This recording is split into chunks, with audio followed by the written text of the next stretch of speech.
kerusakan-kerusakan lingkungan sekitar kita itu, baik di darat ataupun di lautan, itu memang penyebab ulah daripada tangan kita. Ya, alam ini Bang Mas, di saat kita bermaksiat kepada Allah, alam ini tidak bersahabat dengan kita. Langsung kalau bulan Ramadan itu jadi timbulan sampah itu jauh lebih besar daripada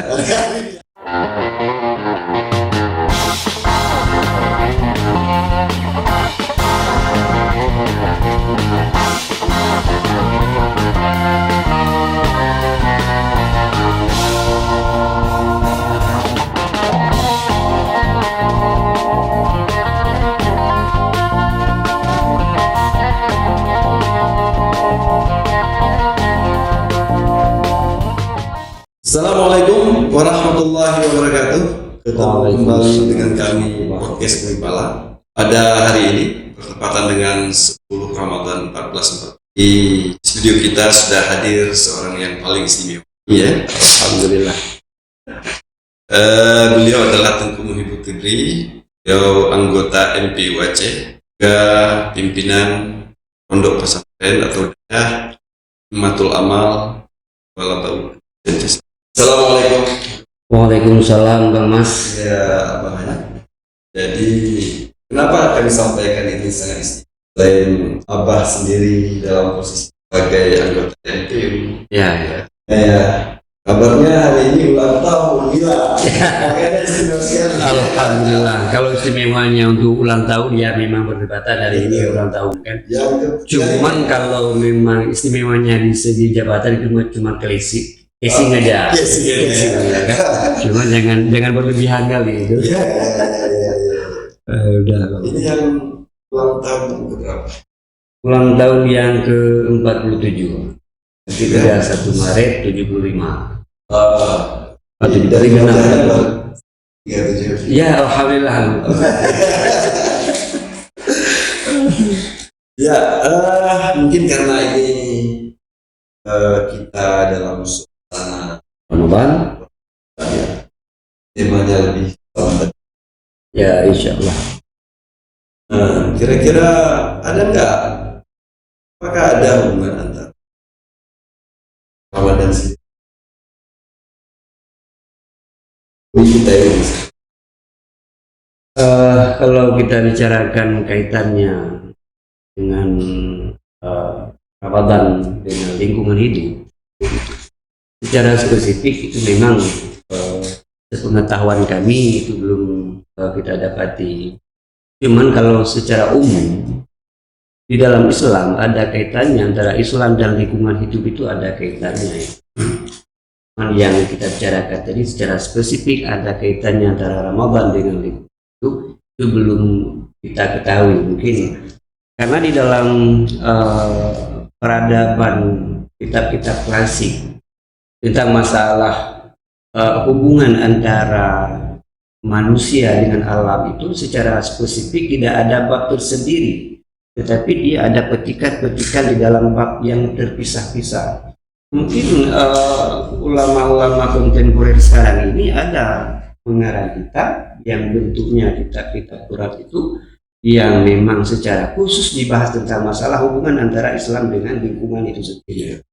Tapi kalau kitab-kitab yang klasik, sepengetahuan kami secara pribadi itu belum ada. Tapi ada petikan-petikan misalnya.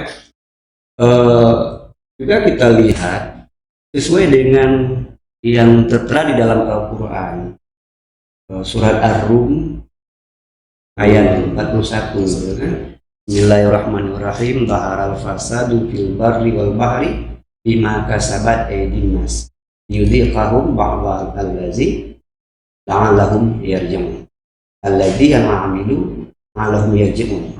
Jadi ayat itu menunjuki bahwa kerusakan-kerusakan lingkungan sekitar kita itu, baik di darat ataupun di lautan, itu memang penyebab ulah daripada tangan kita. Ya. Maka pada ujung ayat itu Allah memberikan pernyataan terhadap kita, la'allahum yarji'un. Ulah tangan kita manusia itu apa? Apakah langsung ulah kita misalnya terjadi kebinasaan, boleh jadi. Tapi boleh jadi juga dengan secara tidak langsung.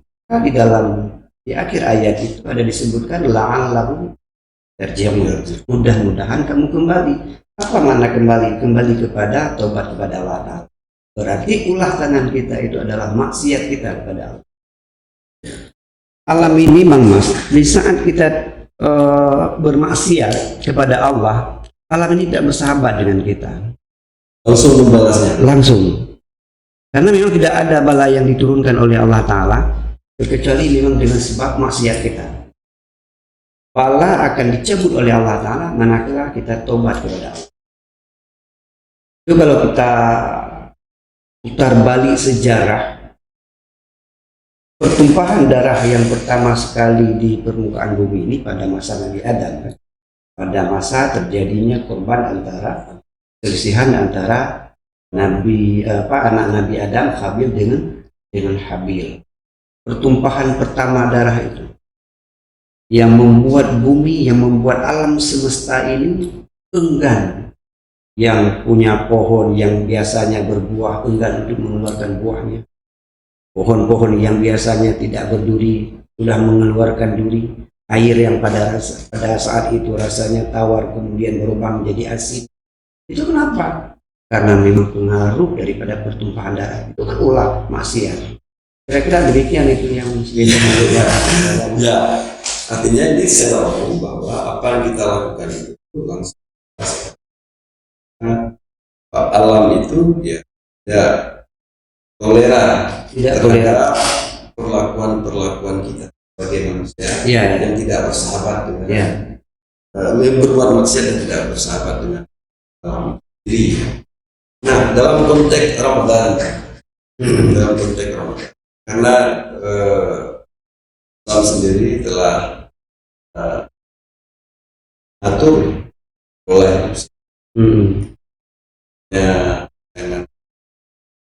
jangan berhenti makan di saat lapar, berhenti sebelum kan seperti itu. Tapi ada perilaku kita yang saya lihat Ramadan ini, kalau ibu itu kan kalau jalan ke pasar itu sepertinya yang dia belanja itu yang banyak itu seolah-olah habis sebenarnya. Padahal esensi Ramadan itu sendiri ini ada kaitannya dengan ikan hidup ini. Kan? Esensi Ramadan itu kan menahan hawa nafsu, kan begitu. Tapi ini kok belinya banyak sekali. Belum lagi ada plastik yang dia beli satu mata baru ada plastik. Itu tidak ramah itu. Bagaimana? Kalau bicara tentang masalah plastik ataupun ibu-ibu yang belanja itu kan, sekarang kita lihat dulu esensi daripada Ramadan itu sendiri kan. Ramadan itu memang untuk merasakan apa hikmahnya ini, untuk merasakan apa yang dirasakan oleh orang-orang yang tidak berkecukupan. Sebagai bentuk solidaritas kita terhadap orang-orang yang memang di bawah garis kemiskinan. Itu sebahagian daripada hikmah bulan Ramadan. Di samping itu memang perintah Allah Subhanahu wa Ta'ala sebagai bentuk ibadah yang dipundakkan terhadap kita kan. Tentang masalah ibu-ibu ataupun jangan kita polistro ibu-ibu semuanya kita pribadi itu kan. Saya merasa suka tadi yang sering belanja ke pasar itu kan kalau gitu ya umumnya ibu-ibu kalau belanja di pasar itu dia waktu melihat satu mata barang yang memang pingin ini belum tuntas sudah nampak yang lain. Apalagi di dalam puasa ini sebenarnya kan harus menahan hawa nafsu untuk berlebihan kan. Cuma kenapa sedemikian ya kan? Memang itulah pengaruh, karena yang memberi pengaruh di dalam bulan Ramadan ini bukan cuma setan. Di dalam hadis kan ada disabdakan oleh Nabi yang bahwa setan kan dibelenggu di dalam bulan Ramadan. Tapi nyatanya orang masih nafsunya masih kuat untuk beli ini, beli itulah segala macam dong kan. Tapi yang memberi pengaruh terhadap kita bukan cuma nafsu, bukan cuma setan, juga ada bermacam. Yang pertama setan, kemudian syahwat, kemudian hubbul mal ataupun hubbul dunia, ya, itu merupakan bahagian-bahagian yang memang mempengaruhi terhadap nafsu kita. Jadi di saat ibu-ibu belanja itu, semakin banyak dia belanja satu mata barang, berarti dia sudah dikasih satu kantong plastik kan? Nah, ini memang masalahnya. Iya, masalahnya. Jadi di saat dikasih satu kantong plastik, beli misalnya satu sayur, satu tempat, pasti dong dikasih plastik. Nanti beli wortel misalnya, beli sayur yang lain, dikasih plastik. Ada 10 macam mata barang yang dibeli, berarti 10 kantong plastik. Kalau dibawa pulang, kantong plastik tersebut kemana dibawa? Taruhlah di tong sampah. Tong sampah berseberakan, kemudian dibakar, terjadilah polusi udara. Tapi kalau saya memberi solusi, boleh tiap-tiap ibu rumah tangga tersebut harus ada disediakan di rumah tempat yang khusus ataupun semacam keranjang yang dibawa ke pasar untuk belanja. Semuanya yang dibelanja nanti dimasukkan di dalam keranjang tersebut. Nah, di saat dia bawa pulang, berarti dia sudah ramah lingkungan. Dalam artian sudah meminimalkan memakai penggunaan plastik, sehingga plastik tersebut tidak menjadi barang ataupun tidak menjadi sampah yang memberi pengaruh yang memberi pengaruh terhadap kelestarian dan kebersihan lingkungan. Itu Bang. Dan memang Bapak, selain plastik, saya ingin sebagaimana tadi ya, nafsu gitu ya.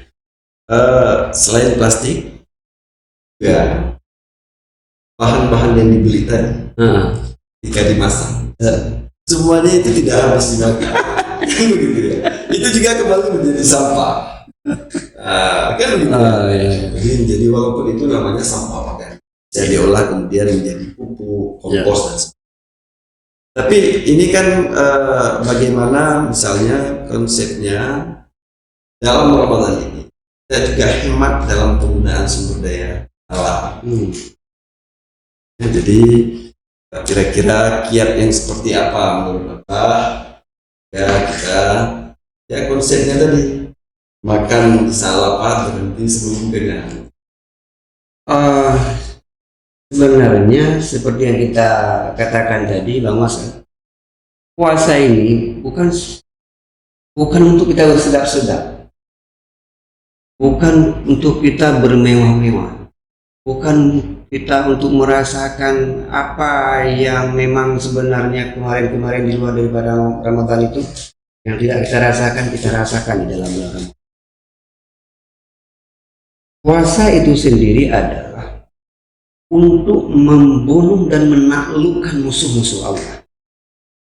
Kalau memang kita mengkonsumsi sesuatu yang melebihi daripada kadar-kadar yang sudah dari kemarin-kemarin, berarti esensi daripada puasa tersebut tidak ada pada kita. Kenapa?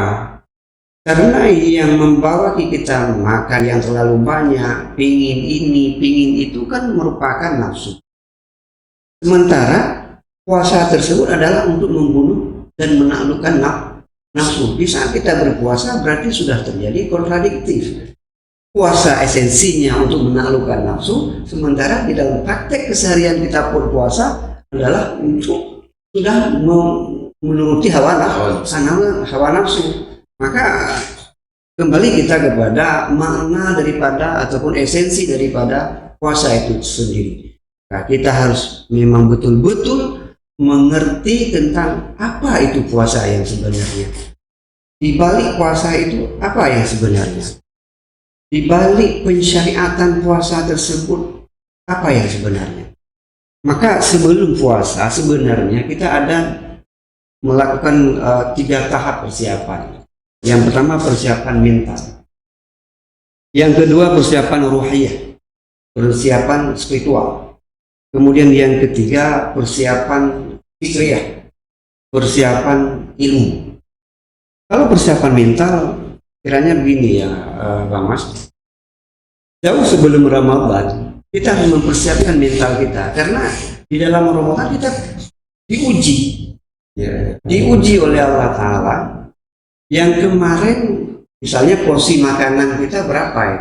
Ya. Satu porsi 3 waktu, siang, pagi dan malam. Jangan di dalam puasa nanti ya memang 2 porsi, tapi pada tempat 5 porsi itu. Coba bayangkan, Mama. Ya, coba bayangkan, Mama. Orang saat berpuasa, buka puasa, Ya. buka puasa 1 kali makan, ya kan? Pulang terawih lagi. Pulang terawih lagi, kan sama juga. Iya, Ya kan? Bahkan sebelum ke terawih itu ada juga. Ada juga pulang terawih 1 kali lagi. Kemudian mau tidur pulang dari terawih itu 1 kali, kenapa? Gak 5 juga. Jadi yang sebenarnya kan mental itu harus kita persiapkan. Apa yang kita hadapi di dalam Ramadan? Ini yang kemarin-kemarin berarti tahan lapar, tahan pandangan, tahan tangan kita daripada hal-hal yang tercela, menahan daripada kaki kita daripada hal-hal yang tercela. Karena makna puasa itu sendiri kan imsak, menahan sesuatu secara umum, secara khusus menahan daripada segala sesuatu yang dapat membatalkan puasa. Jadi persiapan mental kita dulu sebelum Ramadan itu yang kita persiapkan. Kemudian yang kedua, ada persiapan spiritual atau persiapan ruhiyah. Kita sebenarnya sebelum Ramadan itu harus mempersiapkan diri untuk melakukan pelatihan-pelatihan tentang masalah puasa, tentang masalah ibadat-ibadat yang lain. Contoh misalnya, memang dalam puasa itu menahan daripada segala sesuatu makan dan minum dan segala sesuatu yang dapat membatalkan puasa. Sebelum Ramadan, sebenarnya kita sudah dituntut dulu untuk puasa Rajab, puasa Sya'ban, ya kan? Puasa sunat, puasa Senin Kamis. Itu apa? Itu adalah pendidikan, melatih kita untuk terbiasa di dalam bulan Ramadan. Jadi nanti di dalam bulan Ramadan tidak terkejut lagi. Kan ada orang baru pertama kali puasa itu, hari pertama puasa terkejut, kadang-kadang pulang dari apa? Dari kerja nggak sengaja buka buka lupa.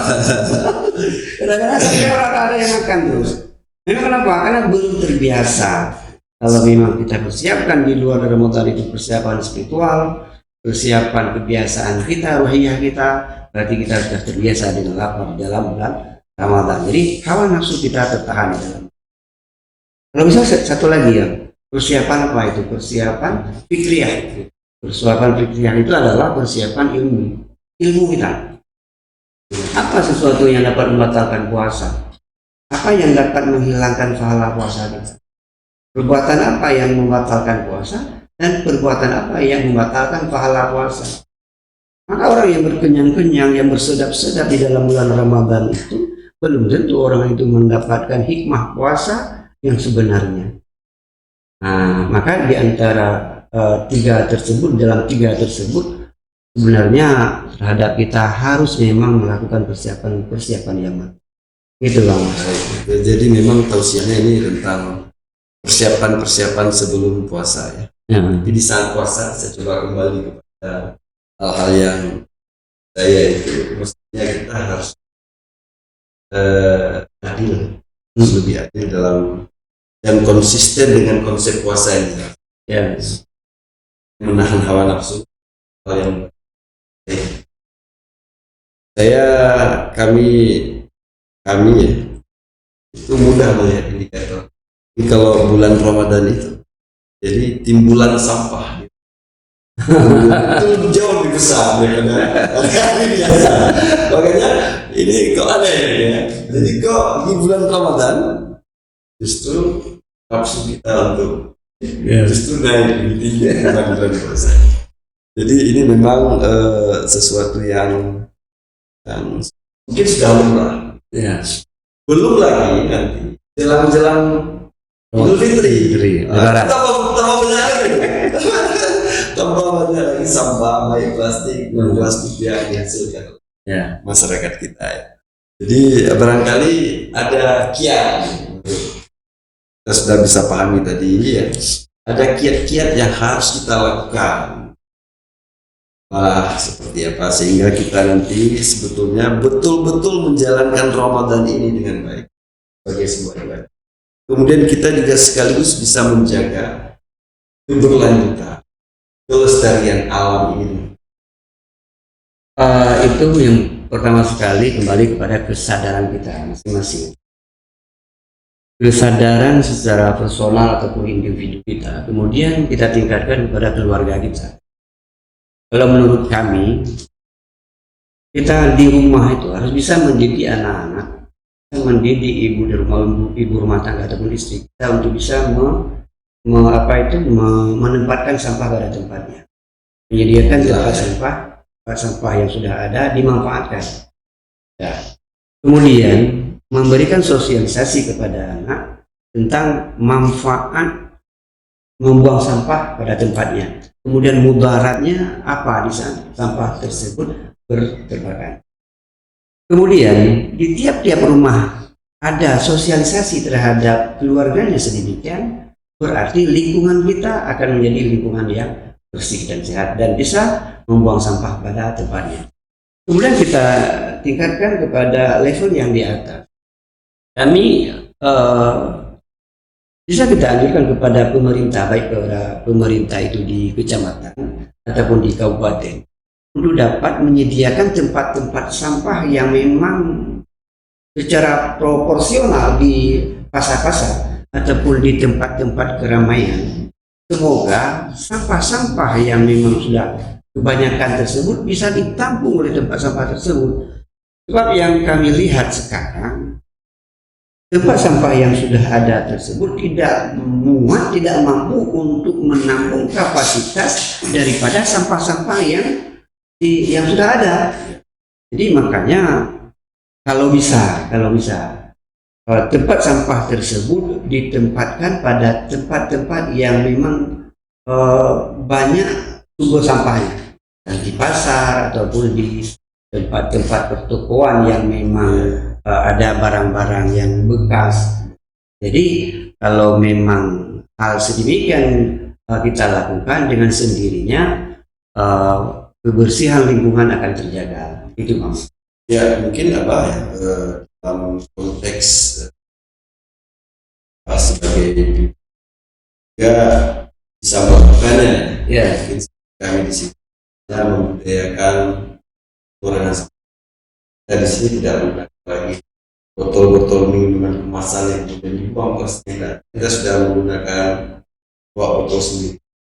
Ya. Tidak bisa menyampaikan ke santri-santrinya.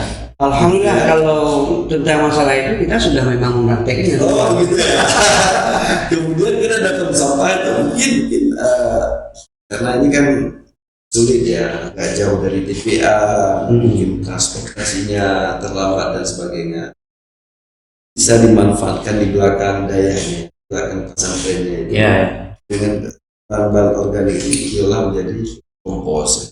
Karena bagi kita melihat bahwa ini memang perlu stakeholder, para pihak itu bermain di sektor-sektor kelestarian lingkungan. Tidak mungkin misalnya pemerintah saja, dan tidak ikut semua pihak. Maka saya pastikan bahwa tidak akan berjalan semakin. Ya. Maka kita berjalan bersama-sama. Sama-sama melakukan. Iya. Baik juga. Kesehatan untuk kita semua. Alhamdulillah, insya Allah. Tapi kalau pesan-pesan yang abang Mas sampaikan, kami di pesantren sendiri memang sudah mempraktekkan hal yang sedemikian. Tentang alhamdulillah kita pun sudah ada bantuan dari dinas lingkungan hidup.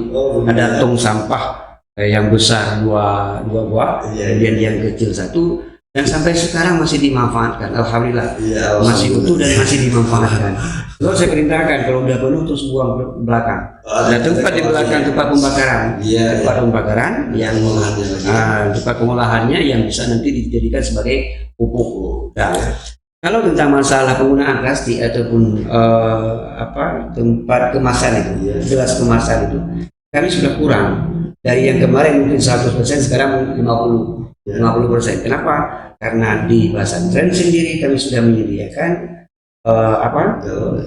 tempat cangkir plastik itu, cangkir plastik itu kita beli 10 lusin misalnya, kita gantung di sana. Di saat anak-anak mau minum, berarti udah ada Kemudian di saat ada tamu misalnya kan, Iya. nah udah ada, berarti jangan lagi pakai kemasan botol. Botol Yang plastik. nanti Dibuang nah saja, ya. dibuang begitu saja menjadi sampah. Jadi tidak baik dan tidak bagus, tidak ada keindahan di pesantren.